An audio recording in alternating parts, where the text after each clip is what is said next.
Have you ever noticed how different you feel when you're alone compared to when you're around others? When you're by yourself, your thoughts feel honest. Your personality feels relaxed. You laugh louder, think freely, and say things exactly how they come to your mind. But the moment someone walks into the room, something shifts. Your words become careful, your reactions smaller, and somehow, the real version of you quietly steps back. You might smile when you don't feel like it. You might agree with something you don't truly believe, or you might stay silent, even when you have something meaningful to say. It almost feels like you're wearing a softer, safer version of yourself, and the strange part is, most people don't even realize they're doing it. So, the real question isn't why you change. The real question is, why did you learn to hide in the first place? Imagine a young child sitting at a dinner table. They say something silly, something honest, something completely natural. But the adults at the table laugh, not with them, but at them. Someone says, "That's weird." Another says, "Why would you say that?" The child goes quiet. At that moment, a tiny conclusion forms inside their mind. Maybe I shouldn't say things like that.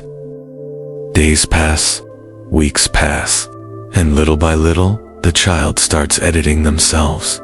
They stop telling certain jokes. They stop sharing certain opinions. They begin watching other people's reactions more carefully. Not because they want to change who they are, but because they want to avoid that uncomfortable feeling again. Fast forward to adolescence. Picture a quiet student in a classroom. At home, they're funny, curious, and full of ideas. But in class, when the teacher asks a question, their hand stays down. A small thought appears. What if it sounds stupid? Later that day, hanging out with friends, they laugh at jokes that don't even feel funny. Not because they want to, but because not laughing might feel awkward. Over months, years, a pattern forms. Around people, this person becomes quieter, more agreeable, more careful, not fake, just filtered. And eventually, they start wondering something strange.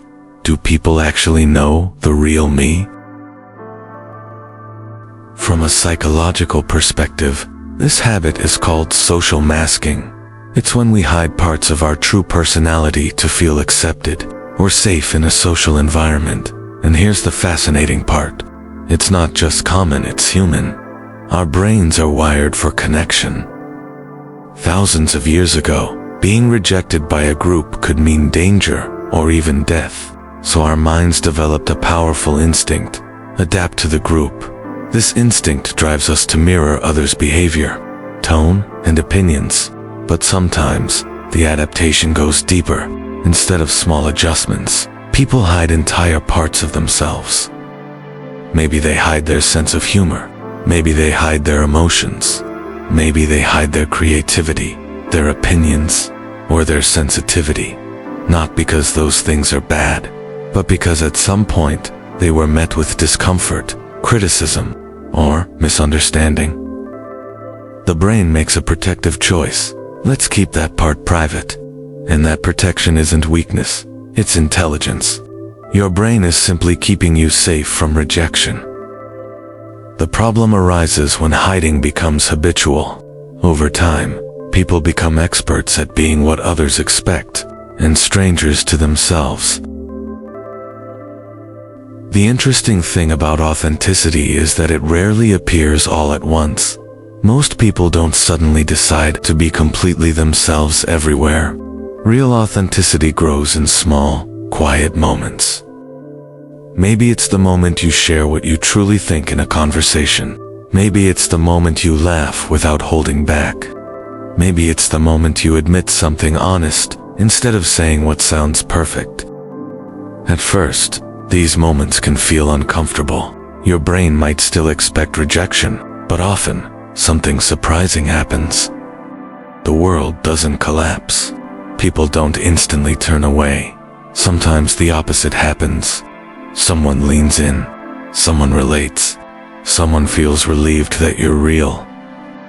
Because many people are hiding too, and authenticity has a ripple effect. When one person stops pretending, it gives others permission to do the same. This doesn't mean sharing everything with everyone.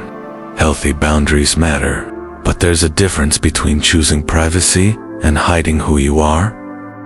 Authenticity simply means allowing your real personality to exist without constant editing for approval. Even small acts send a powerful message to your brain. It's safe to exist as myself. The more your brain experiences that safety, the less the filtered version is necessary. And slowly, the real you begins to show up more naturally.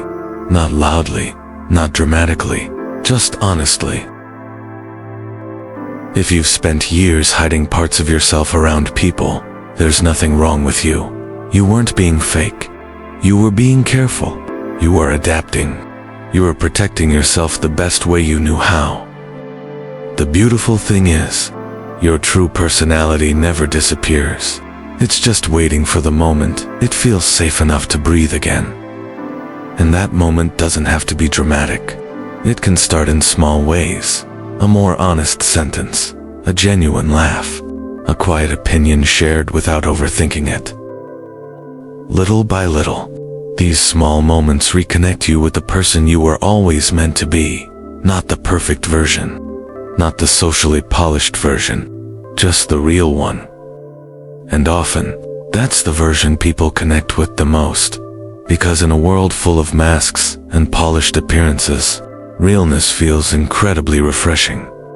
So the next time you notice yourself hiding a piece of your personality, pause for a moment and ask yourself one simple question. What would it feel like to be just a little more real right now? Sometimes, that small step is where everything begins.